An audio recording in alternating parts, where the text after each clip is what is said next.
Hola hermanos, ¿cómo están? Nuevamente nos encontramos en nuestra serie de Mateo 24, una interpretación consistente. Y como vemos en el siguiente recuadro, ¿cierto? Imagen en su pantalla, este es más o menos el bosquejo general que venimos haciendo. Las reglas del Fragner, ¿cierto? Mitos dispensacionales, ya lo vimos, y estamos ahora en lo que son la interpretación variada reformada de Mateo 24, viendo también muchas cosas que tienen que ver con esto también. Comparando un poco la escuela reformada, hemos visto algo de la teología del pacto, vamos a ver un capítulo especial para ello, y aquí estamos tratando de resolver también otras cuestiones que tienen que ver con la interpretación. Esto es importante entenderlo para poder entender las diferencias desde justamente sus bases. De ahí usted puede ir corroborando y sacando ciertas conclusiones. Quedamos, ¿cierto?, en el capítulo anterior con un punto que tenemos que tratar, y vamos a tratarlo también aquí en una primera etapa, por supuesto. Estuvimos viendo un poco de la tarea de la interpretación en su proceso, en qué consiste, de manera general, simplemente para que usted no llegue a este tópico de manera quizás tan desnuda, sino que entienda en términos generales. Muchos de ustedes, por supuesto, lo entienden muy bien, pero no todos quizás comprenden esta cuestión de la tarea de la interpretación. Vimos un poco cómo es que las diferencias se ven en la literatura, y esto es propio de las Biblias de estudio, ¿cierto?, de los libros, y muchas veces uno no se percata. Al leerlos una segunda vez uno va notando, wow, esto parece que quiere decir otra cosa. En esta ocasión vamos a ver en parte, ¿cierto?, algunas respuestas a lo que el pastor Sugiel también dijo en su momento acerca de Israel, que surge también de una comprensión particular de lo que es Israel en la historia, lo que es Israel en la teología, y específicamente bajo los lentes de la teología del pacto, entre otras cosas. ¿Recuerdan, cierto? Aquí tenemos la imagen. Noten por favor lo que él llega a decir. Varias cosas dice literalmente en su estudio de Marcos capítulo 13, que es paralelo a Mateo 24. Noten por favor, y esto es habitual dentro de lo que es la teología, en este caso del reemplazo, como vamos a ver más adelante, que también vamos a dedicar un capítulo a esto también, para poder justamente demostrar en qué consiste y cómo es que aún la teología del cumplimiento, que es otro nombre para la teología del reemplazo o supersesionismo, en el fondo llegan a la misma ruta, o en este caso al mismo punto final, el reemplazo o el supersesionismo de Israel. Estas declaraciones que vemos ahí, dice, este evento, la destrucción del año 70, fue un evento horrible, ¿cierto?, donde Israel dejó de ser la nación, Dios la había desechado, como dice. Bueno, todo eso corresponde a lo que es el supersesionismo punitivo. Este es el énfasis del supersesionismo punitivo, y las consecuencias, como dicen después más abajo el pastor Sugiel, ¿cierto?, en su declaración literal, dice que Dios ahora va a dar a la iglesia los frutos, o lo que es en este caso, lo que llegan a concluir ellos, el cumplimiento de todas las profecías que dio en el Antiguo Testamento ahora se cumplen en la iglesia o en el nuevo Israel. Bueno, eso tiene que ver con la teología del reemplazo. Se van uniendo todas estas cosas, y como les dije, ¿cierto?, vamos a dedicar un capítulo especial a estudiar este tema. ¿En qué consiste? ¿Cuál es la idea de la teología del reemplazo? ¿Qué tiene que ver con el supersesionismo punitivo y lo que hacen habitualmente los teólogos, que de hecho les molesta un poco este concepto de teología del reemplazo o supersesionismo? Ellos hablan de la teología del cumplimiento. En el fondo es lo mismo, hermanos. El resultado es lo mismo, el desplazo de Israel en lo que es los planes de Dios, y esta supuesta idea de que ahora hay un nuevo Israel, que es la iglesia. Ahora, avanzamos un poquito, por supuesto, en esto también, y vamos a ver aquí 9 respuestas a esta pregunta. De hecho, Pablo la responde, pero antes de llegar ahí vamos a hacer algunos análisis previos de cómo la Escritura responde a esto. Digo pues, ¿ha desechado Dios a su pueblo? Esa es la gran pregunta, y usted sabe la respuesta.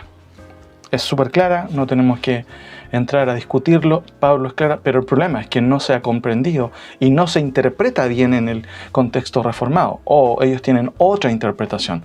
Para quienes evidentemente leemos el texto, es bastante claro lo que Pablo dice, y lo dice rotundamente. Por eso que vamos a dar varias respuestas aquí, y la primera va a ser la respuesta progresiva. Vamos a explicar eso ahora, ¿cierto?, conjuntamente con la respuesta legal teológica. Pablo da varias respuestas aquí, entre estas son en las dos primeras que son implícitas en el texto. También vamos a ver la respuesta gramática en otro capítulo, la respuesta personal de Pablo, la respuesta eterna, la respuesta histórica, la respuesta teológica, la respuesta ilustrativa, el concepto del olivo, ¿cierto? Y finalmente la respuesta escatológica. Hermanos, todo esto se deriva del análisis propio del capítulo de Romanos, capítulo 11, ¿cierto? En donde Pablo explica qué pasa con Israel. Ahora, en esta respuesta de este último punto del primer bloque, vamos entonces a poder un poquito meternos en lo que son las primeras dos. Esa es mi idea en esta ocasión, poder responder por medio de las respuestas que Pablo, ¿cierto? O la Escritura nos sugieren, incluso antes de que Pablo también responda, de hecho, de manera clara en el texto. Por eso la primera respuesta, ahí vemos la respuesta progresiva. ¿A qué nos referimos? Esto trata de cubrir una preobjeción y vamos a verlo y lo voy a explicar. Respuesta progresiva tiene que ver con que el apóstol Pablo no es ajeno a la revelación progresiva de este tópico, de este tema, de Israel. ¿Qué es lo que pasa con Israel? En este sentido es bueno entenderlo. Por eso es la pregunta que Pablo, de hecho, valga la redundancia, pregunta, ¿ha desechado Dios a su pueblo? Implica preguntarnos cuestiones que son básicas, pero que muchas veces, por ser demasiado básicos, a veces nos olvidamos. Y por eso es bueno siempre estar repasando. ¿A qué Dios se refiere Pablo? Porque si es el Dios que vemos en la Escritura, entonces las respuestas son bastante claras en el texto y no dan lugar a dudas, hermanos, para una teología del reemplazo. Por eso se hace esta pregunta: ¿a qué Dios se refiere Pablo? ¿Será que Él promete y no cumple sus promesas? Ese es el punto. Segunda cosa, ¿a qué pueblo? ¿Qué es de Dios? ¿A qué pueblo se refiere Pablo? ¿A un grupo particular? Por eso esto es muy interesante. ¿Se refiere a un grupo interno, solo al remanente, o a un todo, o a ambos? También hay una discusión con respecto a esto. Y es claro en el texto y en las escrituras que también se usan estos conceptos de manera paralela. A veces se usan el término de remanente, el término de todo Israel, como Pablo lo refiere en Romanos 11, o Israel, o la casa de Judá, la casa de Israel, y así sucesivamente. Son preguntas que son de orden básico, pero que son necesarias también para poder replantear todo el tema y poder responder desde las Escrituras, que es lo que dicen justamente tanto profetas como apóstoles, en este caso en el Nuevo Testamento. Ahora, Pablo es parte de la revelación progresiva. Y con esto nos referimos justamente con este primer punto a ello, la respuesta progresiva. Pablo no es un llanero solitario, hermanos queridos. Noten por favor aquí algunas cosas que es importante tenerlas claras antes de seguir con el progreso de lo que es el tema y lo que es la primera respuesta que queremos dar aquí. Pablo no es un llanero solitario. Su revelación es la revelación antigua. ¿Qué quiere decir esto? Pablo no se desmarca del concepto del Antiguo Testamento. Habitualmente cuando se trata del tema de Romanos 11, y especialmente cuando escuchas a teólogos o ministros o pastores reformados, habitualmente no toman en cuenta lo que dice el Antiguo Testamento. ¿Por qué razón? Vamos a ver algo de ello ahora que tiene que ver con la teología o la teoría de la reinterpretación testamental. Esto de poner al Nuevo Testamento por sobre el Antiguo, o como una especie de libro hermenéutico que realmente nos ayuda a comprender lo que realmente querían decir los profetas. Ahora, segunda cosa, Pablo es el eco de los profetas sobre Israel. Vamos a ver que el texto es súper claro y todos están de acuerdo en esto. ¿Qué es lo que hace Pablo cuando responde a la pregunta? ¿Ha desechado Dios a su pueblo? Y él responde, ¿se acuerda? En ninguna manera. ¿Por qué responde de esa manera? Pablo simplemente está remitiendo, ¿no es cierto? O confirmando, esa es la idea, ese es el concepto, lo que ya dicen los profetas inspirados en el Antiguo Testamento. Por eso que aquí, un tercer punto, también es necesario puntualizar, valga la redundancia. Pablo no innova una nueva interpretación. De hecho, él simplemente confirma las profecías relativas a la restauración y la salvación de Israel. La cuarta cosa, Pablo no es independiente porque es parte del consenso o del corpus escatológico. Y eso es muy importante entenderlo. A eso nos referimos, hermanos, con este primer punto. La respuesta progresiva es un poco, a lo mejor, no digo que sea irresponsable, pero que sea superficial, separar a Pablo de todo el cuerpo escatológico y profético que refieren cosas, doctrinas, ¿cierto?, puntuales y específicas acerca de la salvación y la restauración de Israel. Al escuchar a Pablo, para quien conoce las Escrituras, para quien ha leído, ¿cierto?, con detención los profetas, no es algo raro, Pablo simplemente confirma las verdades que ya han sido dadas en el Antiguo Testamento. Por eso, nuevamente la pregunta. Digo pues, ¿ha desechado Dios a su pueblo, como dice en su pantalla? Dos cosas más, noten por favor ahí. Los profetas ya respondieron a esta pregunta. Segunda cosa, Pablo aquí solo confirma esta verdad. De allí la radicalidad de su respuesta. En ninguna manera Dios no ha desechado a su pueblo. Para muchos hermanos a lo mejor eso es suficiente y de hecho debería ser suficiente. Pero aquí es necesario también dar respuestas más profundas también a este tema, en vista que hay diferentes interpretaciones, como lo hemos visto también en la Escuela Reformada. Ahora, por supuesto, antes de seguir, necesito mencionar algo que es importante. Digo pues, ¿ha desechado Dios a su pueblo? Leen en su pantalla ahí, ven lo siguiente. El contraste y el concepto escritural. Siempre es necesario ver, por contraste también, por un tema pedagógico, ver qué es lo que dice la Escritura, pero qué es lo que dice un contraste opuesto a lo que enseña la Escritura. Y en este caso, en esta ocasión, vamos a ver, como ya lo hemos visto, el primer aspecto, ¿cierto? Lo que es la respuesta progresiva y la respuesta autoritativa o legal teológica. Noten por favor su imagen. Esto es lo que vamos a ver ahora y vamos a tratar de poder responder de acuerdo a lo que nos sugiera también Pablo en vista del eco que él simplemente amplifica o reamplifica en cuanto a Israel y en cuanto a lo que los profetas dicen con respecto a Israel y a Dios y esa relación que tiene Dios con su pueblo. ¿En contraste a qué? Noten por favor ahí. ¿Por qué se dice que Dios rechazó a su pueblo aparte del supersesionismo? Sugiere un ejemplo concreto y usted lo ha podido comprobar. Dios desechó a su pueblo. ¿Por qué se dice eso? Bueno, una de las características tiene que ver, aparte de la teología del pacto, que vamos a dedicar un capítulo para evaluarla, estudiarla y justamente dar un veredicto sobre eso de acuerdo a la Escritura. También hay otro punto importante o puntal que sostiene esta idea del reemplazo de Israel y tiene que ver con lo que es la teoría de la reinterpretación del Antiguo Testamento por el Nuevo Testamento de acuerdo a las conclusiones que hace la teología reformada en cuanto a la interpretación de este pasaje de Lucas 24 en la conversación de Jesús con los discípulos de Camino a Emaús. Ellos dicen que hay una clave cristológica, que Cristo nos dio una clave cristológica para reinterpretar todo el Antiguo Testamento. Y con ello, por supuesto, ellos no lo dicen revertir las profecías que se fueron dadas para darle un sentido diferente.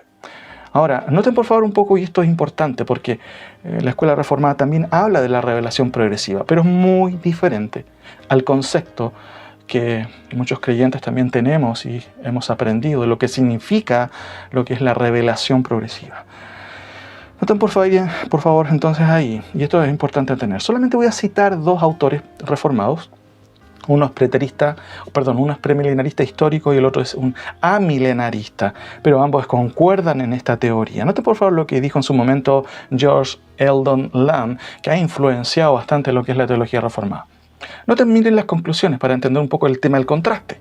Él dijo en su momento, el hecho es que el Nuevo Testamento frecuentemente interpretan las profecías del Antiguo Testamento de una manera no sugerida por el contexto del Antiguo Testamento. Y añade, las profecías del Antiguo Testamento deben ser interpretadas a la luz del Nuevo Testamento para encontrar su significado más profundo. Puede que no se note lo que está tratando de decir él, pero claramente hay una intención aquí de reinterpretación. Hay una creencia de que el Nuevo Testamento, lo que hacen los apóstoles y Jesús es revertir todo lo que se dice con respecto, por ejemplo, a profecías literales o terrenales. No, eso ya no corre, dice esta teoría. Ahora todo se vuelca solamente de manera espiritual a la iglesia. Land añade lo siguiente. También es posible, y esta idea lo he encontrado en varios teólogos, esta idea como de inseguridad también, porque es evidente en las declaraciones bastante atrevidas en cierto sentido. También es posible que la expectativa del Antiguo Testamento de un reino en la tierra pueda ser reinterpretada por el Nuevo Testamento en conjunto de bendiciones en el reino espiritual. ¿Notan aquí la intención? Supuestamente el Nuevo Testamento reinterpreta o sugiere una reinterpretación de las profecías que fueron dadas en los términos propios en que Dios las dio. Noten por favor otro ejemplo. Aquí tenemos otro autor, que este es un autor amilenarista que escribió en su momento y de hecho de manera más directa y atrevida, quizá uno podría decir, increíble al leerlo. Si los escritores del Nuevo Testamento espiritualizan las profecías del Antiguo Testamento, aplicándolas en un sentido no literal, entonces el pasaje del Antiguo Testamento debe ser visto a la luz de esa interpretación del Nuevo Testamento, no viceversa. ¿Qué es lo que nos están diciendo directamente? Es que no debemos interpretar las profecías del Antiguo Testamento, y específicamente todo lo que tiene que ver con Israel, la profecía, ¿cierto?, de un reino, de manera literal. Porque ahora el Nuevo Testamento lo que ha hecho es reinterpretar todo eso en un sentido ahora espiritual. Espiritual, es muy importante aclarar eso. Espiritual no es contrario a lo literal. En el fondo lo que están sugiriendo es algo más místico o figurado, algo virtual. El milenio, hermanos, no es algo simplemente material desde el punto de vista premilenarista, entre comillas, dispensacional. Es espiritual.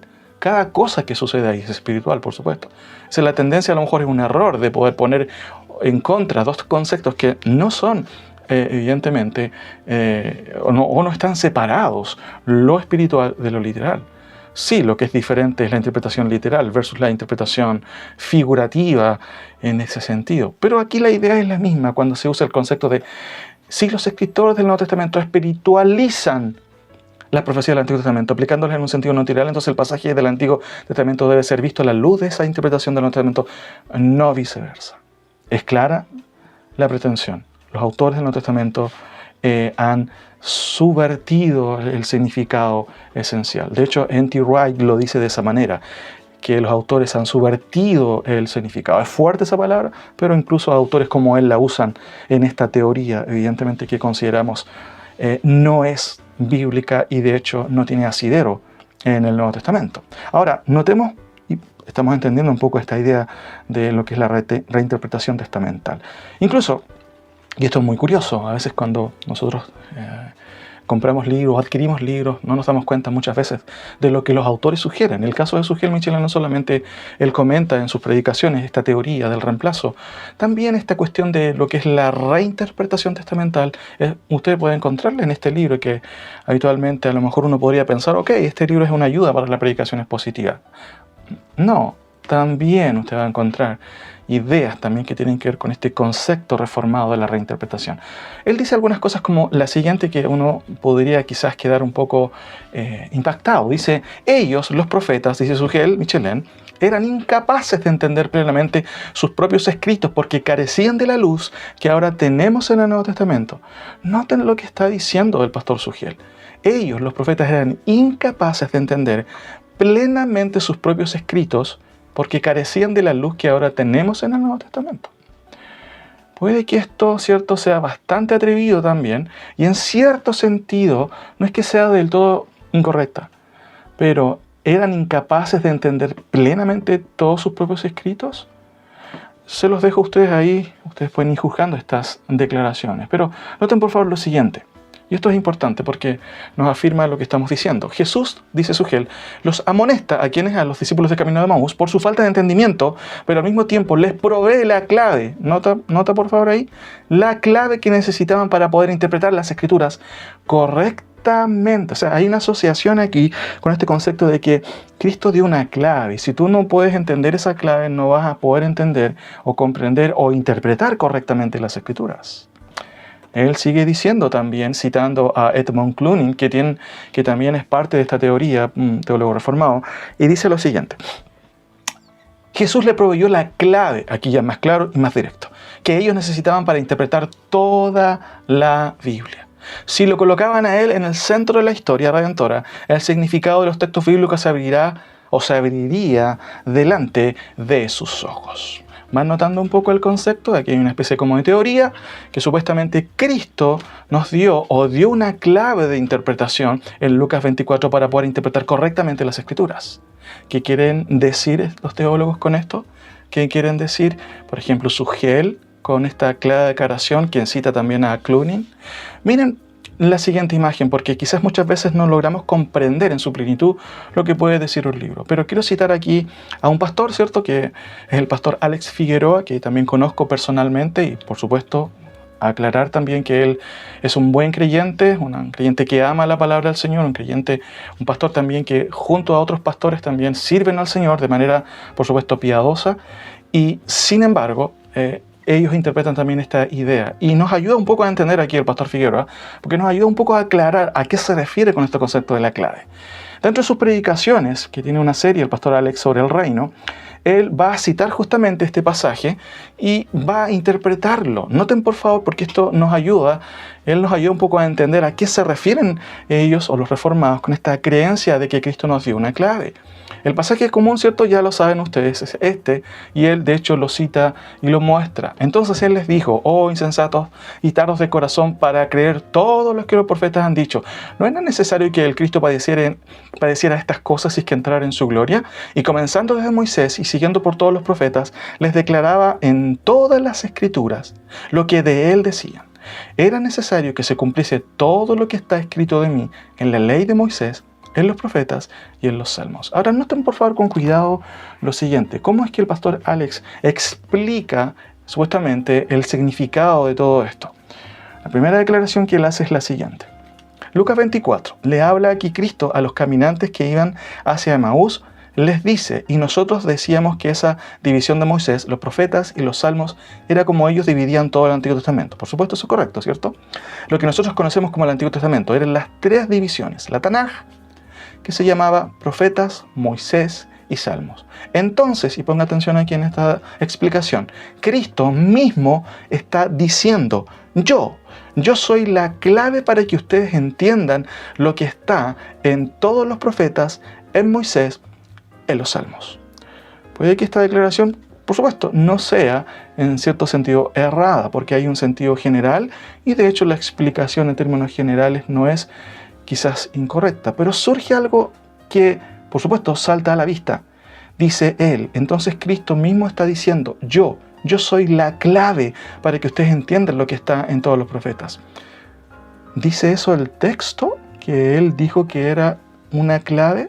Noten por favor lo que él dice y explica en otra predicación, en donde le preguntan también: ¿es correcto? Literalmente le preguntan: ¿es correcto afirmar que Cristo, ¿cierto?, es la clave para interpretar las Escrituras? El pastor Figueroa responde en otra predicación relativa de la siguiente forma: sí, o sea, dice él, bueno, lo afirmé de esa manera también. Y noten por favor aquí con atención, es el que el mismo Cristo lo dijo de esa manera. Algunos hoy en día dicen que el Antiguo Testamento debe tomarse o interpretarse en sus propios términos, pero eso es un grave error, dice el pastor Figueroa, porque están ignorando esa clave que Dios, el mismo Jesús, dio para interpretar el Antiguo Testamento.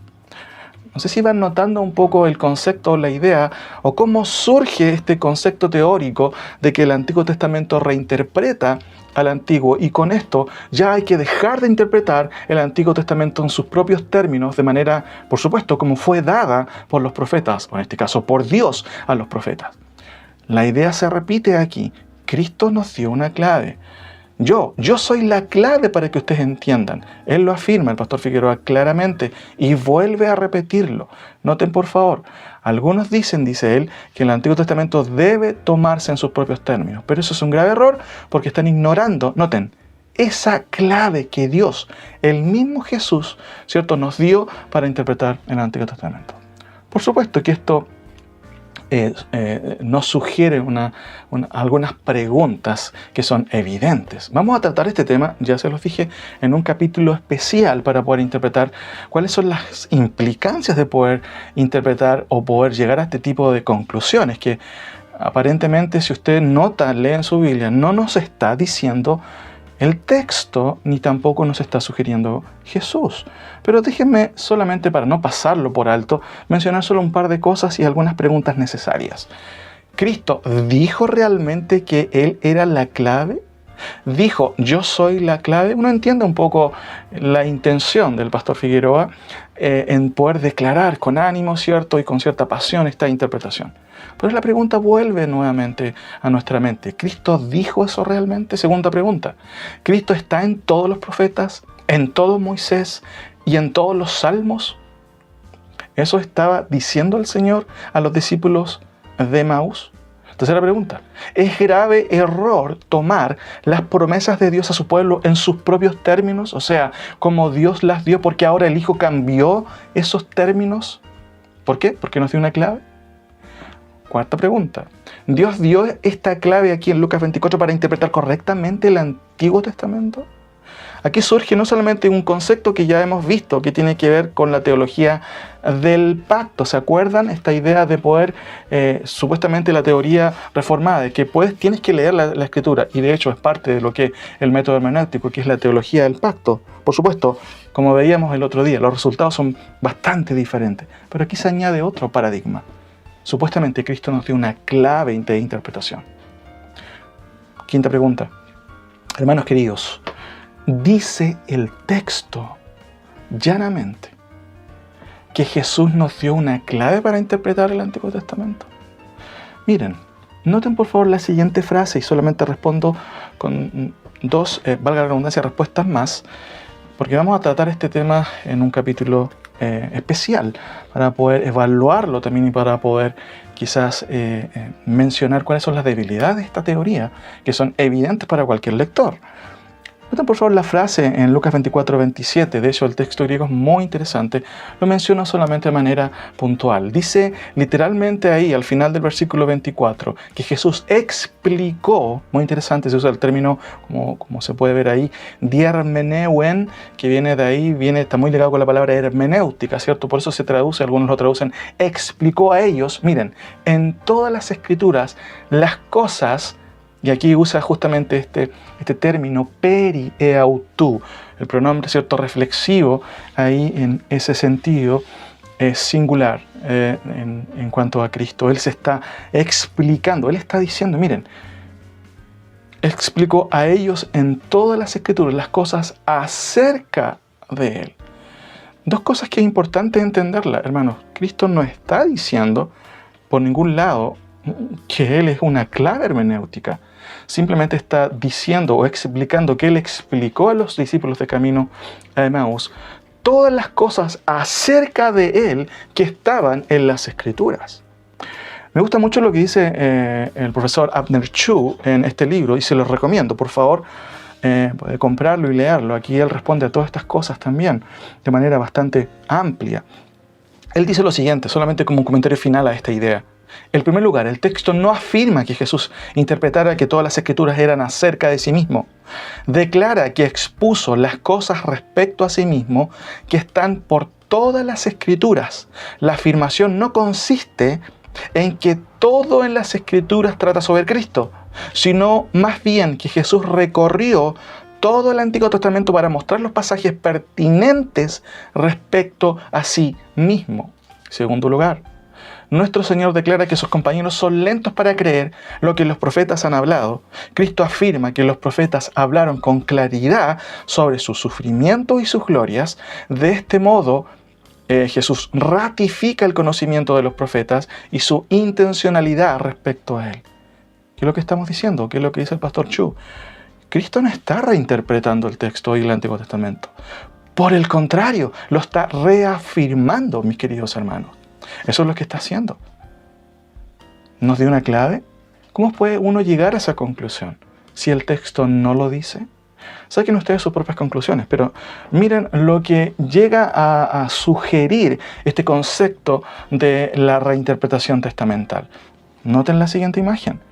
Tenemos aquí la revelación progresiva, realmente como es o como se sugiere en su intencionalidad esta idea, ¿cierto?, de la teoría de la reinterpretación del Nuevo Testamento o del Antiguo Testamento por el Nuevo.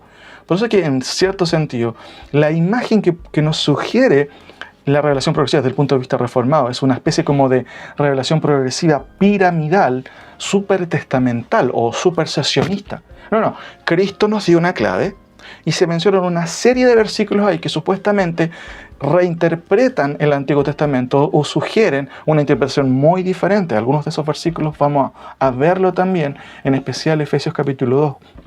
Que es habitual en lo que es la apologética reformada. No, Cristo tiene un solo pueblo. Es muy interesante ese versículo, lo vamos a ver en un capítulo más adelante. Pero noten, hermanos, la siguiente imagen. Esto es lo que se propone en lo que es la interpretación reformada, una especie como de revelación progresiva piramidal.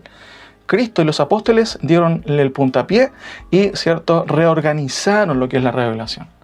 Sin embargo, hermanos, noten la siguiente pregunta. ¿Qué es lo que las Escrituras sugieren? Es la revelación progresiva. De manera ilustrativa, la revelación progresiva puede ilustrarse de esta manera. Ustedes notan ahí, no hay un concepto piramidal. Cada autor de las Escrituras forma parte de un consenso escritural. Ninguno se reinterpreta a sí mismo.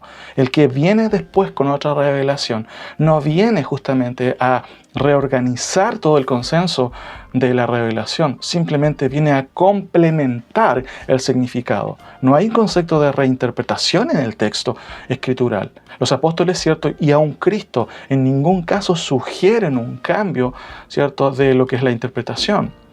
En ningún caso, vuelvo a repetir, sugieren una reinterpretación. El concepto de revelación progresiva, justamente que enseña la Escritura, es consensual.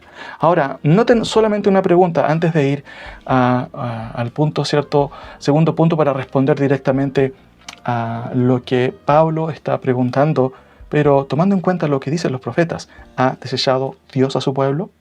Los profetas ya respondieron. ¿Qué dijeron? Vamos a verlo a continuación, pero noten por favor una pregunta importante. ¿Notan ahí? ¿Quién es su pueblo?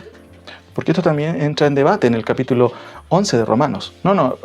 Y hay varias discusiones, muchos que dicen en el contexto, ¿cierto?, de Romanos capítulo 11, miren, noten por favor a lo que me refiero. Pablo está hablando y diciendo que Israel va a ser salvo. Dice ahí en el versículo 25, porque no quiero, hermanos, que ignoréis este misterio, para que no seáis arrogantes en cuanto a vosotros mismos, que ha acontecido Israel endurecimiento en parte hasta que haya entrado la plenitud de los gentiles, y luego todo Israel será salvo. ¿Quién es ese Israel? Y ahí hay varias teorías, ¿no? Los gentiles más los judíos, no, un grupo solamente de judíos, y así sucesivamente. A lo menos hay a lo mejor 3 teorías generales. Pero hermanos, desde el punto de vista escritural y del consenso escritural, ¿quién es el pueblo de Dios? Noten por favor la siguiente imagen.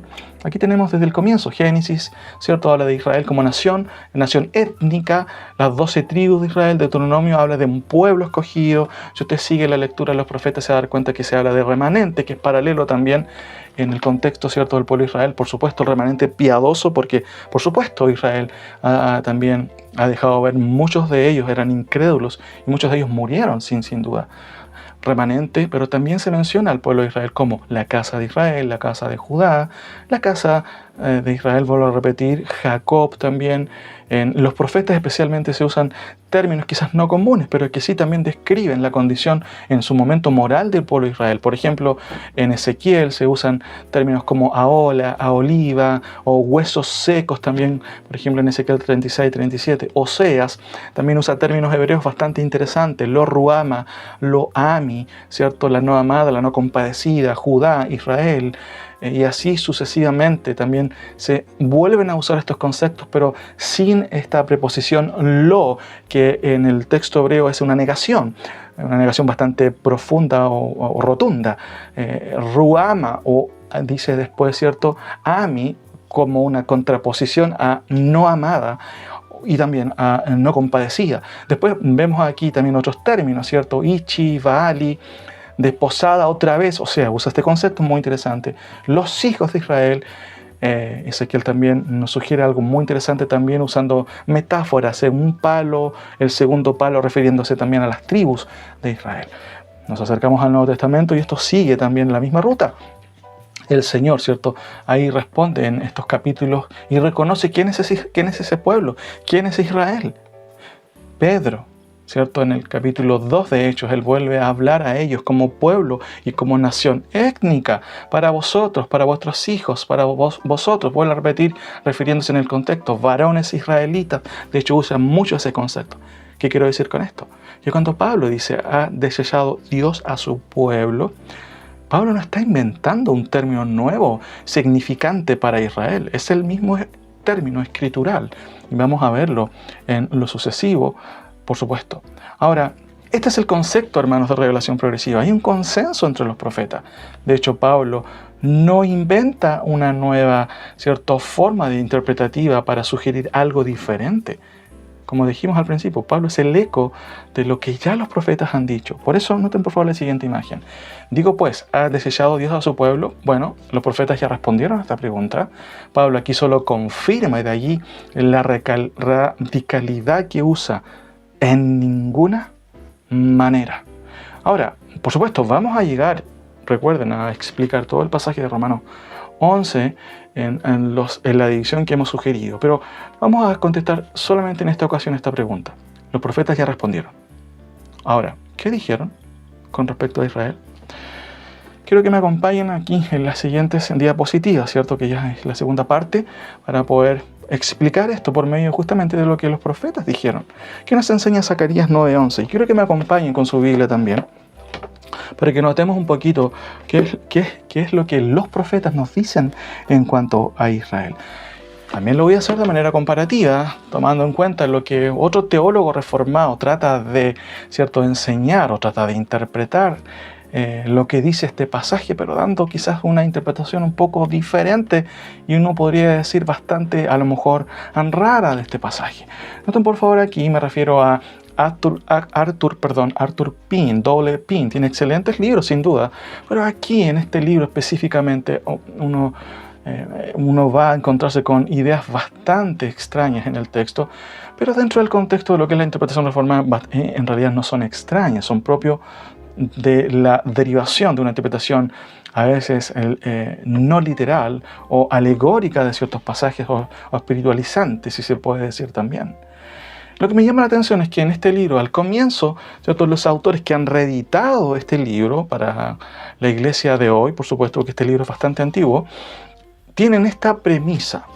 Y esto no es malo, es parte de la honestidad, sin duda. Uno lee un libro y va encontrándose con este tipo de declaraciones. Dicen, ¿cierto?, sus editores: escribimos desde la convicción y no quisiéramos que siquiera antes de haber empezado aquellos que no compartan la posición escatológica del autor se vean inducidos a desechar esta obra o pensar que no hay nada aquí para ellos. Por el contrario, esperamos gustosamente y de todo corazón que puedan someterse o someter a prueba sus creencias con la única intención de abrazar lo que la sola Escritura, una vez expuesta, demuestre. Sin duda, muy interesante el desafío, y de hecho cuando estaba leyendo este texto, por supuesto lo tomé de buena manera. Usted va a juzgar realmente si lo que hace Pinks es de verdad sola Escritura aquí, o solo una cuestión más que nada propia de la teología del reemplazo, o la teología del pacto, como él explica aquí en este libro. Vamos ahí entonces para poder responder y estudiar qué es lo que dice el texto en este sentido, el texto bíblico, a eso me refiero. ¿Qué nos enseña Zacarías? Noten, lo curioso al principio ya es un poco, a lo mejor, diferente, por usar un término suave. Dice Pink, en respuesta al cumplimiento de Cristo a todas las condiciones, el Padre le dice: y en cuanto a ti, por la sangre de mi pacto contigo, he librado a tus cautivos, aquellos que le fueron dados desde antes de la fundación del mundo, pero que en Adán incurrieron en condenación de la cisterna en la que no hay agua. Esto es bastante raro, porque si uno ha leído el texto, parece que dice algo diferente el pasaje. Noten por favor, ahí tenemos el versículo, y usted puede leer lo siguiente. Y tú, también, por la sangre de tu pacto, serás salva. Yo he sacado tus presos de la cisterna en que no hay agua. ¿Por qué razón Pink, ¿cierto?, ve a Cristo aquí? ¿Por qué razón Pink ve a elegidos antes de la fundación del mundo? Bueno, eso es parte de las conclusiones que derivan esta cuestión de la reinterpretación testamental, esta idea, ¿cierto?, de ver a Cristo en los pasajes en donde no está. ¿Cómo es que esto puede, ¿cierto?, ser manifestado o ser interpretado de esa forma? Vuelvo a repetir, todo tiene que ver con esta idea de que Cristo en algún momento sugirió supuestamente que Él es la clave y que Él está en todos los pasajes. Notemos qué es lo que enseña realmente el texto en su contexto para poder llegar, ¿cierto?, a las conclusiones que el autor nos quiere decir con respecto a esta pregunta, a esta gran pregunta que Pablo de hecho responde de manera radical en Romanos. Noten por favor lo siguiente. Lo primero, es importante aclarar contextualmente lo que dice el texto. Y tú, noten lo que dice el texto, también por la sangre de tu pacto serás salva. Yo he sacado tus presos de las cisternas en que no hay agua. Hermanos, es una referencia puntual y contextual, y tú, clara a Israel. Muchos de ellos, aún en exilio, estaban justamente en Babilonia. Contexto, y esto es importante, se mencionan claramente aquí referencias que tienen que ver con Israel. hija de Sión, 9:9, 9:12, prisioneros relativos justamente a los exiliados. Él habla de que los va a restaurar, no está hablando de los elegidos desde antes de la fundación del mundo, como un concepto, ¿cierto?, anacrónico aquí, que es propio de Pablo ahí. Se menciona literalmente y concretamente en el versículo 13, Judá, tus hijos, oh Sión, jóvenes y doncellas, ¿de quién? Del pueblo de Israel. Eso es lo primero. No está hablando de la iglesia, está hablando claramente en el contexto de Israel, en una situación contextual difícil. Aún quedaban algunos de ellos en Babilonia. Por eso el contexto y el énfasis cuando se dice, yo te he sacado tus presos de la cisterna en que no hay agua. Muchos de ellos sin duda habían sido liberados, pero muchos otros no estaban. Segunda cosa, y esto es importante, dice Zacarías, hermano, y tú también por la sangre de tu pacto serás salva. Esta frase recuerda el pacto de Dios con ellos concertado en Génesis 12, confirmado en el Sinaí también, lo cual inicia el profeta, ¿cierto?, que es solo por esta razón que Jehová los salvará. De allí que Zacarías use la segunda persona singular, ¿cierto?, de berit o hacer un pacto, que en el texto del Antiguo Testamento es el término hebreo berit. Por eso dice así, por la sangre de tu pacto, es como si fuera el pacto de Israel. Y por cierto que es el pacto de Israel que concertó con el Señor, o valga la redundancia, que el Señor concertó con su pueblo. Por eso que ahí aclaramos claramente como dice, y usted puede leer, por la sangre de tu pacto, y no como dice Ping, la sangre de mi pacto. Algunas versiones lo traducen de esa forma. El texto hebreo habla claramente de tu pacto. Aunque teológicamente no es incorrecto señalar que este pacto es de Dios, Zacarías, o más bien el Espíritu Santo, quiere subrayar por medio, ¿cierto?, de esta sinécdoque, tu pacto, la relevancia que Israel, aún en exilio, sigue siendo el pueblo de Dios. Por eso el texto dice, y tú también por la sangre de tu pacto serás salva. Yo he sacado tus presos de la cisterna en que no hay agua. Recuerden que en el contexto de Zacarías solamente quedan las tribus de Judá. Pero aún así Dios permanece, ¿cierto?, o mantiene sus promesas producto de ¿qué? De su pacto. El pacto no es en sí lo relevante desde el punto de vista a lo mejor humano. El pacto deja ver algo espiritual de fondo. ¿Qué cosa? Dios ha dado su palabra y la ha firmado, si se puede decir. ¿Cómo? ¿En qué? En un pacto. En un pacto que Dios hizo con su pueblo. No está refiriéndose aquí a la iglesia ni a los salvados desde el punto de vista de la eternidad. Tercera cosa que hay que tener clara también. El y tú se distingue del y su mesiánico del versículo 10. Note por favor ahí, versículo 9. Alégrate mucho, hija de ¿quién? De Sión. No está hablando de la iglesia, lo notan claramente en el contexto. Da voces de júbilo, hija de Jerusalén. Vuelve a repetirse este concepto paralelo ahí, ¿cierto? He aquí, tu rey vendrá a ti, justo y salvador, humilde y cabalgando sobre un asno, sobre un pollino, hijo de asna. Esto es propio de los profetas, ver realidades desde el punto de vista del escorzo profético. Esto se cumplió ¿de qué manera en el primer siglo? ¿De manera figurativa o de manera literal? Por supuesto, de manera literal. Pero noten el segundo versículo, esto es propio, se ve muchas veces en el Antiguo Testamento. Y de Efraín destruiré los carros y los caballos de Jerusalén, y los arcos de guerra serán quebrados, y hablará paz a las naciones, y su señorío será de mar a mar, y desde el río hasta los fines de la tierra. ¿De qué está hablando Zacarías? Está vislumbrando, ¿cierto?, todo lo que viene con la segunda venida de Cristo. Esto es propio de los pasajes en el Antiguo Testamento, ver dos eventos, ¿cierto?, juntos, pero que en el contexto, ¿cierto?, de la historia revelada o en el cumplimiento están separados. Por supuesto, por este tiempo que estamos viviendo. Pero esto no quiere decir que esto no se vaya a cumplir. Su palabra está bastante clara en el texto y en muchos otros pasajes, como claramente vamos a ver más adelante. Todas se basan en la declaración de Jehová así lo ha dicho. Por eso, vuelvo a leer. Tercero, el y tú, ¿cierto?, refiriéndose a los que quedan ahí en el contexto del exilio y los que tienen que seguir volviendo, se distingue del y su mesiánico del versículo 10, quien sin duda será finalmente quien destruirá los arcos de guerra, entre comillas. No es que van a haber arcos de guerra en la segunda venida, usa el lenguaje de la época Zacarías. Lo más probable, él no se imaginaría, él no sabe, no tiene por qué mencionar elementos bélicos del tiempo moderno. Lo usa en su lenguaje. ¿Cuál es el sentido? dice el texto, finalmente, ¿quién destruirá los arcos de guerra en contra de Israel y traerá paz a las naciones cuando venga en aquel día? ¿Se acuerda de Apocalipsis capítulo al final 20, ¿cierto? Cuando Cristo viene en las nubes. Note por favor lo que dice el texto ahí, bastante claro ahí, específicamente en el capítulo 19. Juan vislumbra la venida del Señor, la segunda venida, y él va a explicar, de hecho Juan ha explicado todo lo que va a suceder en el día de Jehová, desde el capítulo 6 en adelante. Pero note por favor cómo es que vislumbra Juan, cómo es que ve al verbo, ¿cierto? Aquí de Dios viniendo. Versículo 12. Sus ojos eran como llama de fuego y había en sus cabezas muchas diademas y tenía un nombre escrito que ninguno conocía sino él mismo. Estaba vestido de una ropa teñida en sangre y su nombre es el Verbo de Dios. Y los ejércitos celestiales vestidos de lino finísimo, blanco y limpio, le seguían en caballos blancos. Y noten por favor, de su boca sale una espada aguda. ¿Para qué cosa? Para herir con ella a las naciones, y él las regirá con vara de hierro, y él pisa el lagar del vino del furor y de la ira del Dios Todopoderoso. ¿Qué está diciendo Juan? Hermano, está volviendo, no está reinterpretando el Antiguo Testamento. Está justamente subrayando, confirmando lo que los profetas dicen. Cuando Zacarías 9:10 dice, y de Efraín destruirá los carros y los caballos de Jerusalén, y los arcos de guerra serán quebrados y hablará paz a las naciones, y su señorío será de mar a mar, y desde el río hasta los fines de la tierra. Simplemente Zacarías, ¿cierto?, y Juan están en un consenso. ¿Por qué razón? Lo hemos dicho. Hay un editor, el mismo editor de todos los profetas y todos los apóstoles del Espíritu Santo.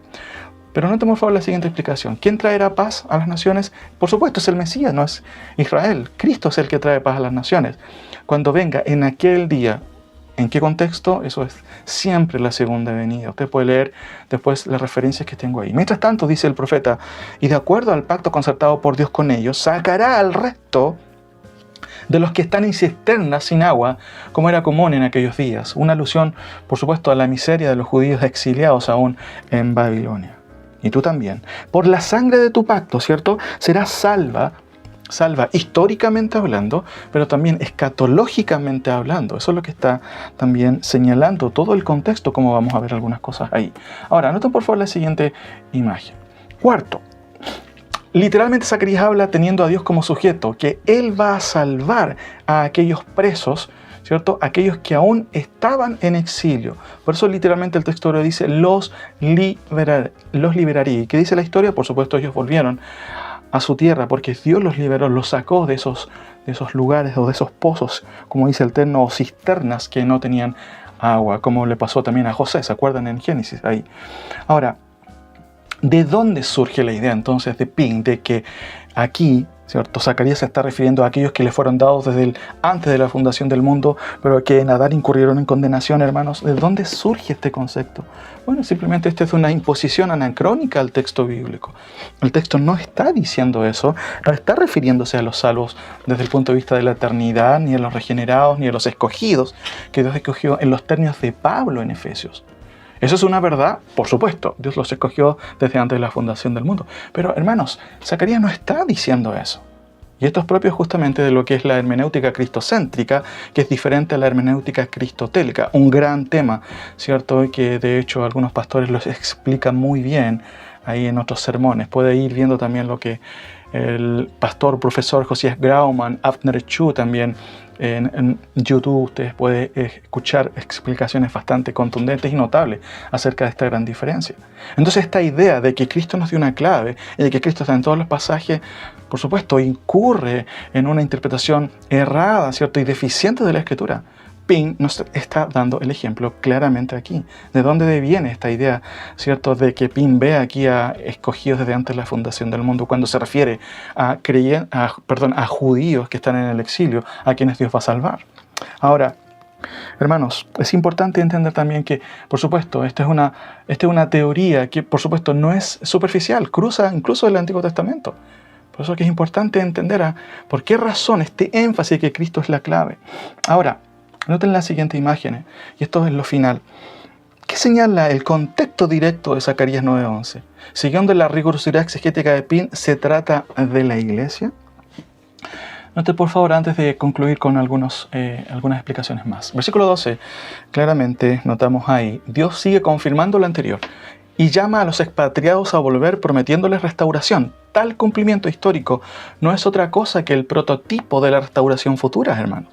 La segunda venida, usted puede seguir los capítulos 11, capítulos 12, capítulos 13, capítulo 14, y el texto es contundentemente, ¿cierto?, claro con respecto a lo que es la salvación y la restauración de Israel. Dos cosas diferentes, una es salvación y la otra también, que es complementaria, es la restauración futura de Israel. Versículo 13, noten por favor, ahí ustedes lo tienen en su Biblia, dice: porque he entesado para mí a Judá como arco, e hice a Efraín su flecha, y despertaré a tus hijos, oh Sión, contra tus hijos, oh Grecia, y te pondré como espada de valiente. Muy interesante, dice de Grecia, de hecho no ni siquiera aparece en el contexto, o está empezando, quizás todavía aún están en el contexto de Babilonia. Pero mira lo que dice el versículo 3, una explicación. Dios dice que ha hecho a Judá fuerte. Te he entesado, esto es propio también de los profetas o de otros profetas, como un arco a punto de herir a sus enemigos. Una alusión profética, por supuesto, alusión, me refiero, profética escatológica de su futura restauración. Joel capítulo 3:11 casi repite lo mismo. Somos un pueblo fuerte en Dios. ¿Por qué razón? Porque Dios está con ellos después de la disciplina que obviamente van a tener por parte de Dios. Viene la salvación por medio también del propio Señor de su pueblo. ¿Cuándo ocurrirá esto? Bueno, el día cuando Jehová defienda al morador de Jerusalén, de acuerdo a Zacarías 12:8, y ustedes pueden ver todo el capítulo ahí. Ahora, avanzo con lo último, preconclusión. La imagen que Zacarías presenta con este versículo, hermanos, en su contexto, nada tiene que ver con la idea de que A.W. Pink nos está sugiriendo, sino con algo contrario, con un asunto que es propio de los profetas, juicio y restauración. Por supuesto, esto se ve en la mayoría de los profetas, hermanos, que tienen que ver con el tratamiento de Dios con Israel. Aquí es visto, por supuesto, de una manera telescópica y como un prototipo de la futura restauración de Israel en aquel día, que es una alusión común en el Antiguo Testamento para el día de Jehová y la segunda venida, o la segunda venida, que es lo mismo. Día en que Dios mismo los salvará, de acuerdo a Zacarías 9:16. Note por favor el versículo 16. Y los salvará en aquel día. Frase clave en el Antiguo Testamento que, es cierto, nos refiere a los últimos acontecimientos en el contexto del día de Jehová.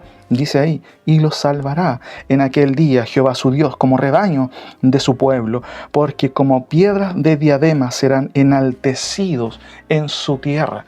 ¿Qué más claro el texto de aquí, mis queridos hermanos? Por eso vuelvo a repetir, aquí esta es una alusión a la salvación que Dios va a traer con ellos, y claramente, como lo dice Zacarías 9:16, que Dios los salvará y hará grandes cosas con ellos, lo cual en coro polifónico, ¿cierto?, los profetas cantan reiteradas veces y repiten una y otra vez en este sentido. El texto es súper claro en ello, hermanos, y lo vuelvo a repetir, lo dicen una y otra vez: salvación y restauración para el pueblo de Dios, para el pueblo de Israel. Ahora, ¿qué sucederá en aquel día? Miren, les voy a dejar un link que tiene que ver con justamente el artículo que he aludido aquí, que he escrito también en nuestro blog, en donde menciono 20 características de lo que va a suceder en aquel día. El versículo 16 de Zacarías 9, el contexto, ¿cierto?, del versículo 11 dice: y los salvará en aquel día. Dice el texto en el 11: y también por tu sangre, o por la sangre de tu pacto, serás salva. Eso tiene que ver con lo que es la salvación histórica de Israel. Recuerden que Israel vuelve a su tierra, producto de que Dios mueve los hilos justamente de aquellos días, mueve a reyes paganos, incluso como Ciro, justamente para flanquear el paso ahí a los judíos, para volver, para reconstruir incluso el templo. ¿Quién hizo eso? Bueno, Dios siempre hace eso, porque obviamente Él está en control siempre de todo. Y aquí claramente se vislumbra una salvación escatológica, no solamente histórica. Por eso el texto dice: y los salvará en aquel día Jehová su Dios, como el rebaño de su pueblo, porque como piedras de diadema serán enaltecidos en su tierra. ¿Cómo puedes entender ese versículo? ¿Está tratando de engañarnos el profeta? ¿Quiere que entendamos esto de manera figurativa o espiritualista? Ahora, noten por favor lo siguiente. Primero, voy a mencionar simplemente a lo menos 4 o 5 cosas de la lista de 20. Por favor, después lo pueden leer. La lista es amplia en el artículo que les voy a dejar en la descripción más abajo ahí en el video. Primero, hermanos, será el día en que Jehová de los ejércitos garantizará la salvación de su pueblo. El día en que Jehová mismo defenderá a Judá y al morador de Jerusalén. Varios versículos lo mencionan y especialmente es muy interesante este giro referido o giro teológico, ¿cierto? La Adonai Tsebaot. Esto es propio, ¿cierto?, de lo que es la alusión en el contexto del día de Jehová para dejar ver que Jehová de los ejércitos, el que tiene poder, va a liberar a su pueblo.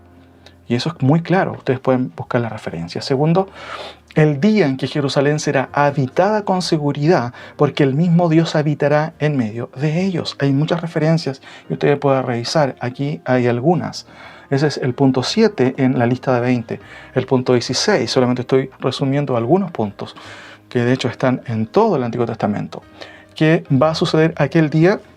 Será, dice ahí el texto, el día en que al fin el nuevo pacto que concertó con la casa de Israel y con la casa de Judá será completamente cumplido en ellos y nunca más serán divididos en dos reinos. Por supuesto, nosotros hemos sido incluidos en ese pacto y somos parte del nuevo pacto, pero eso en ningún modo significa que hay una anulación de a quienes fue dado originalmente, como claramente lo dice Jeremías capítulo 31. Por eso es que cuando vamos al Nuevo Testamento no nos acercamos a un cumplimiento supersesionista, no, nos acercamos a un cumplimiento progresivo. Todo lo que notamos aquí se va a cumplir en el tiempo, ¿cierto?, de Dios y específicamente en el contexto de la segunda venida, como lo estamos viendo aquí. Otra cosa importante que va a suceder en aquel día, el día en que Jehová mismo dará su ley en sus mentes y la escribirá en sus corazones, y nunca más se contaminarán con los ídolos en que tropezaron siempre. Siempre hay una objeción con respecto a Israel. No, es que Israel ahora es un pueblo pagano, ese no es el pueblo de Israel, no puede ser posible. Hermanos, es el mismo pueblo de siempre, pueblo rebelde, un pueblo, ¿cierto?, que no quiere nada de Dios. Perfecto. De hecho, eso cumple las Escrituras. ¿Por qué razón? Es porque Dios en el contexto de la segunda venida va a hacer este milagro tremendo con el pueblo de Israel. Va a ser el día en que Jehová dará su ley en sus mentes y Él las escribirá en sus corazones. El texto es increíble en Jeremías capítulo 31. Si usted lo lee naturalmente, sin ciertos conceptos o preconceptos, y diríamos reformados, el texto habla por sí solo en ese sentido. Además agrega este punto, y nunca más se contaminarán con los ídolos en que tropezaron. ¿Cómo puede ser posible que alguien ya no haga más eso? Bueno, así es la obra de Dios, así va a ser la obra de Dios, increíble. Y Él se encarga justamente de dejarlo muy claro en Jeremías 31, en Ezequiel también 36 y 37.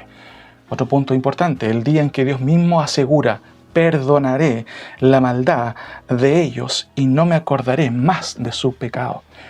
¿Hay supersesionismo en los profetas? Hermanos, esto es increíble. Todo lo contrario. Los profetas están claros que Dios es amplio en perdonar y aún, dice el texto ahí, que Dios va a perdonar, como dice Jeremías 31, la maldad de ellos y no me acordaré más de su pecado. Increíble. ¿Cuándo? Todo esto tiene que ver con el contexto de la segunda venida. Ahora, otro punto más, y el último, el día en que Dios volverá a tener misericordia de ellos y Él mismo sepultará todas sus iniquidades y las echará al fondo del mar. Es propio de la teología o del supersesionismo punitivo, como lo ha, ¿cierto?, reflejado el pastor Sugiel, esta idea de que como Israel falló gravemente o pecó gravemente, de la misma forma Dios lo desechó. Pero esto es lo que no vemos en el Antiguo Testamento. Vemos todo lo contrario. Vemos la misericordia de Dios en perdonar a su pueblo y aún, como dice claramente Miqueas, Él va a sepultar todas sus iniquidades. El texto es súper claro en eso, mis queridos hermanos. No entiendo personalmente cómo es que se llegan a ese tipo de conclusiones. Bueno, vamos a verlo en un tema especial, todo lo que tiene que ver con el supersesionismo, porque también deja ver muchas cosas que quizás no todos están al tanto y nos ayudan a entender, ok, por esa razón ellos llegan a decir algo que no dice el texto. De hecho, es algo opuesto a lo que dice el texto. Ahora, noten por favor en términos generales el siguiente resumen. De acuerdo a todos estos puntos, el punto 1, será el día en que Jehová de los ejércitos garantizará la salvación. ¿Qué es eso? Es claro, eso es salvación. El Antiguo Testamento, y como Pablo también lo dice claramente en Romanos, y vamos a explicarlo después, nos vamos a meter a Romanos también ahí, Eso es salvación, hermanos, salvación de su pueblo. Pueden revisar los pasajes que ya mencionamos, no tenemos tiempo para explayarnos en todo eso. Segunda cosa, el punto 7 y 16 y otros más que se mencionan en la lista, hablan de qué cosa? De restauración. Una cosa es salvación, pero otra cosa es restauración. Las dos son parte, hermanos, de lo que tiene que ver con lo que Dios va a hacer con su pueblo. Otra cosa más que notamos en estos puntos y que se dejan ver, regeneración. No, Israel es un pueblo rebelde, un corazón duro, perfecto. Eso cumple las Escrituras, porque Dios va a regenerar sus corazones. Es muy interesante muchas veces cuando uno escucha esa objeción y se vuelve a repetir. Y yo me pregunto, ¿es que acaso no leen la Escritura? ¿Es que acaso no leen que Dios va justamente a dar un corazón de carne a Israel? No se refiere a la iglesia, se refiere a la casa de Israel y a la casa de Judá, como claramente Jeremías capítulo 31 lo explica ahí. Ahora, otra cosa que notamos también, perdón. Y esto, hermanos, es en cierto sentido una de las respuestas contundentes para la teoría, ¿cierto?, antiescritural del supersesionismo punitivo. Dios perdona a su pueblo y lo va a hacer en el contexto también de la segunda venida. ¿Y de qué forma? Los va a salvar, los va a restaurar y los va a capacitar, hermanos, espiritualmente para que les sirvan como su pueblo. Es muy increíble escuchar nuevamente, vuelvo a repetir, que Dios desechó a su pueblo cuando claramente el Antiguo Testamento, ¿cierto?, el eco de Pablo, deja ver todo lo contrario. Ahora, voy terminando, mis queridos. ¿Qué otra cosa nos comunica Zacarías aquí acerca de Jehová y su pueblo? Ponga atención, porque estas son las últimas diapositivas que voy a mostrar. Dice lo siguiente: sí, yo los esparcí. Eso es lo que está diciendo Zacarías, capítulo 10, ¿cierto? Versículo 9, Jeremías 31, 10, ¿cierto? Y otros pasajes también que tienen relación a esto. Por eso que es importante también entenderlo. Dice el Antiguo Testamento, y Dios es el que dice, yo los esparcí por disciplina, por supuesto. Yo los arrojé a lugares lejanos, sí, yo los hice. Y eso es lo que es parte, hermanos, de la disciplina de Dios, porque fueron rebeldes, por supuesto. Muchos de ellos murieron, por supuesto, por el juicio de Dios. Pero también dice el texto, yo los volví a su tierra y también yo los saqué de aquellos pozos sin agua. Ahora, pero no es solamente eso lo que va a hacer Dios con ellos. Él va a hacer otras cosas más. Noten por favor ahí en su pantalla, no, lo hemos visto, ya lo aludimos. Dios mismo, Jehová mismo va a hacer algo con ellos. En el contexto de la segunda venida, los va a reunir, los va a salvar, los va a regenerar y los va a restaurar. Pueden ver algunos pasajes ahí, no puedo poner todos, pero hay un montón de otros pasajes que confirman esta verdad. Por eso es que cuando leemos Romanos capítulo 11 y Pablo pregunta, ¿ha desechado Dios a su pueblo? Lo que hace Pablo, hermanos, simplemente es confirmar esta verdad que claramente vemos en las Escrituras. Jesús no está reinterpretando cuando camina con los discípulos de Emaús. De hecho, está confirmando la verdad escritural de que los profetas, ¿cierto?, hablan de que Cristo es el comienzo de todas estas bendiciones, en el cual, por supuesto, nosotros hemos sido invitados, hemos sido injertados, como dice Pablo también, ahí en Romanos. Por eso es importante que tengamos claro esto. Y esta es una buena pregunta. ¿Esto es una interpretación extremadamente literalista, mis queridos hermanos? Esta es la típica acusación. No, tú estás interpretado de manera literal o con un literalismo extremo en las Escrituras. ¿Es esto así realmente? Otra pregunta. ¿Estos son los términos del dispensacionalismo o son los términos de Dios?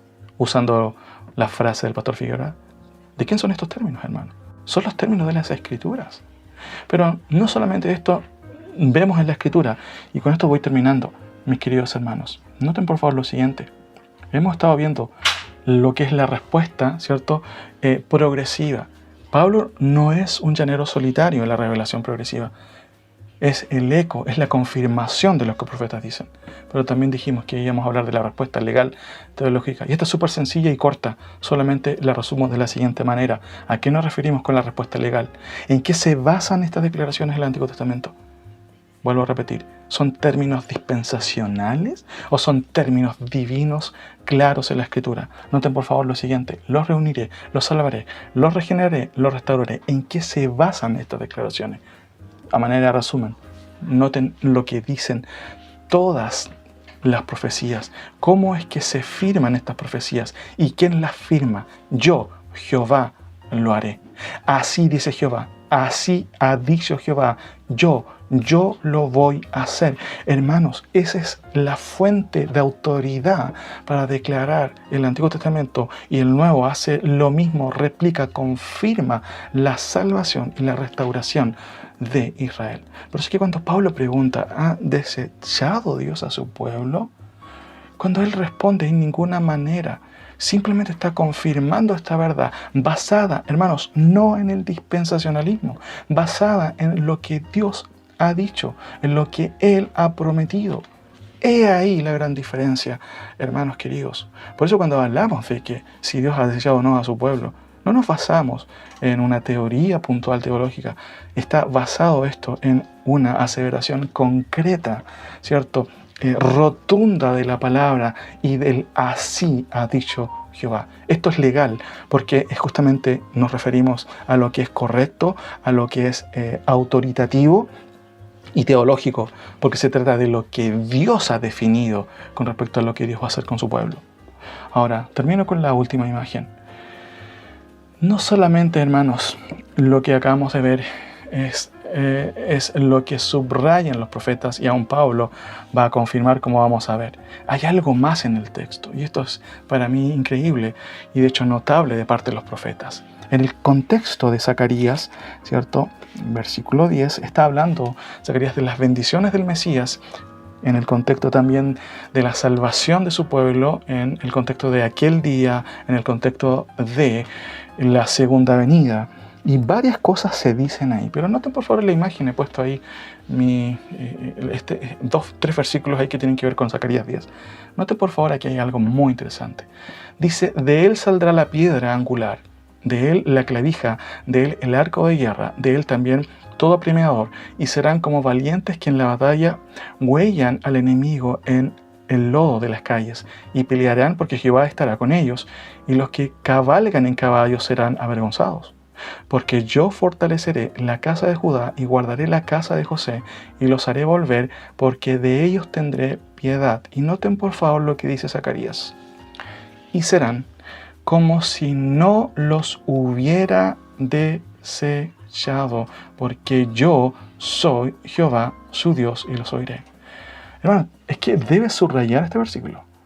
Porque esta es una respuesta contundente, no del dispensacionalismo, sino de las Escrituras con respecto a si realmente Dios ha desechado o no a su pueblo. La pregunta era, ¿ha desechado Dios a su pueblo? Vamos a ver qué dice Pablo, y usted lo sabe ya, en ninguna manera. Pablo, dijimos que simplemente confirma la verdad que ya los profetas dijeron. ¿Qué dice Zacarías con respecto a su pueblo en el contexto de la segunda venida? ¿Qué les va a suceder? Dios va a defenderlos. Y noten por favor aquí varias cosas. De él saldrá la piedra angular, se refiere al Mesías. La importancia del reino milenial no tiene que ver con Israel, hermanos. Por supuesto es parte de lo que la Escritura revela, pero lo principal del reino milenial es Cristo, es el Mesías. En ese sentido, claramente lo dice el texto. Segunda cosa, cuando dice el versículo 5, y serán como valientes que en la batalla huellan al enemigo, ¿de qué está hablando? Está hablando de la defensa que Dios va a hacer, ¿cierto?, de ellos, la salvación que va a traer el Señor por medio de su poder. Ustedes pueden leer, seguir leyendo, hermanos, Zacarías 11, Zacarías 12, Zacarías 13, Zacarías 14. Está en claro en el texto esto. Otra cosa importante, versículo 6, ¿de qué está hablando? Porque yo fortaleceré la casa de Judá y guardaré la casa de José y los haré volver. Nota que está diciéndonos de que todo Israel es salvo. La casa de Judá y guardaré la casa de José y los haré volver, porque de ellos tendré piedad. Eso está hablando de restauración de la nación, hermanos. El texto es súper claro en decirlo, pero vuelvo a repetir. Y serán como si no los hubiera desechado. ¿De qué está hablando eso? Hermanos, esto vuelve a repetir una cuestión que es elemental en lo que es la teología de lo que es el cristianismo, la misericordia de Dios. Cuando encontramos declaraciones como la de Sugiel y otros que hablan de que Dios desechó a su pueblo, hermanos, no estamos respondiendo o defendiendo algo que tiene que ver con el dispensacionalismo. Tiene que ver algo específicamente del carácter de Dios. Dios es un amante de su pueblo, es un Dios perdonador y misericordioso. Por eso esta declaración es tan contundente, hermanos. Y serán, en el contexto de la segunda venida, como si no los hubiera desechado. Ha desechado a su pueblo entonces Dios. ¿Cómo dice Zacarías? Él podría también agregar en ninguna manera, pero termina diciendo, dando una razón, que son palabras de Dios, por supuesto. Porque yo soy Jehová, su Dios. ¿Y qué más dice? Y los oiré. Jeremías 31:35. Porque yo soy Jehová, su Dios, y los oiré. ¿Qué está diciendo, hermanos, Dios? ¿Qué está diciendo? ¿Qué ha decidido con respecto a su pueblo? Noten, por favor, solamente lo voy a leer, no voy a explicarlo. Usted saque sus conclusiones, estúdielo ahí en su casa, pero noten, por favor, este versículo, porque este versículo es, de hecho, contundente con respecto a esta pregunta o a la respuesta que notamos en este contexto, de hecho en el Antiguo Testamento, y que de hecho Pablo confirma simplemente en el Nuevo Testamento diciendo que los dones de Dios son irrevocables o que Dios va a salvar a su pueblo. Noten por favor lo que dice el versículo 35. ¿Por qué razón Dios restaura a su pueblo en el contexto del cumplimiento cabal del Nuevo Testamento? ¿Cierto? Del nuevo pacto, perdón, ¿cierto? En el contexto de la segunda venida. Noten lo que dice. Así ha dicho Jehová. Nuevamente la autoridad de Dios. Zacarías pone la autoridad de Dios. No está sacando aquí ideas personales. Así ha dicho Jehová, que da el sol para luz de día, las leyes de la luna y de las estrellas para luz de la noche, que parte el mar y brama sus ondas. Jehová de los ejércitos es su nombre. Si faltasen estas leyes, aquí me da una opción.